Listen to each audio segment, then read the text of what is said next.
Hello, everyone. My name is Kinsey, and today I have Riley with me, and we are both authors of the blog College Life in 2019. We want to thank everyone for being here for our very first podcast, and today we're going to be talking about sexual health in college. Well, it's no secret that sexual health becomes more of a priority when we do come to college. So today we're just going to talk about some of the unique opportunities and resources that our campus has to offer and to share some information that could be useful to anyone in college. Right. So let's start by talking about a unique program that our university offers called Sex in the Dark. Sex in the Dark is an educational program that allows students to ask questions anonymously to a panel of professionals through text messaging.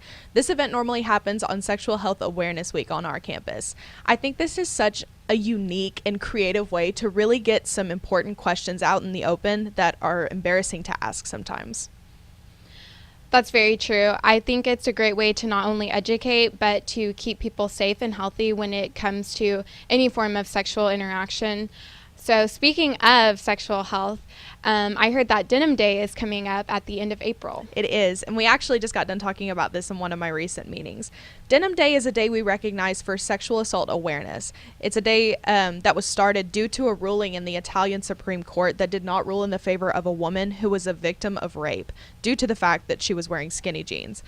When this assault happened, the court believed that her jeans were too tight for an attacker to take off on their own way, so that the attacker must have had help to remove her jeans. The next day, the women of the Italian parliament came to work wearing denim in her honor. I think that's an amazing way to come together to represent victims of rape and sexual assault. Denim Day is actually on April 24th this year, and I'm very excited to take a part in that. We all have rights when it comes to sex. And some things to remember are that you can always say no, and you never have to feel pressured to do anything that you don't want to do. Yeah, and I also think that it's important to remember that what you wear is not consent. It's not an invitation, so Right. It's okay to say no. Right. So let's talk about another topic that can be kind of hard to bring up sometimes, which is STI testing. So being tested for an STI shouldn't be something that's embarrassing or scary to do. All you have to do is go to your healthcare provider if you have any concerns about, maybe having an STI, and just take some simple tests. Right. And I think people really don't consider being tested for STIs because most of them don't really show any signs of being there or mild signs, especially in the beginning. And if you are sexually active, getting tested needs to be something that you consider for your own health and for your partner's health.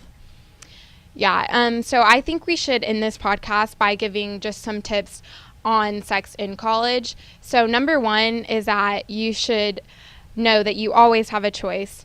Never feel like you have to say yes to anything that you're not ready for, or if you just don't want to do it at the time. You have a voice and you need to use it.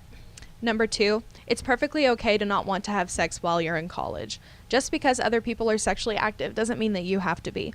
Feel free to make your own choices and be your own person right from the start. Yeah, and number three, if you have questions, just ask them.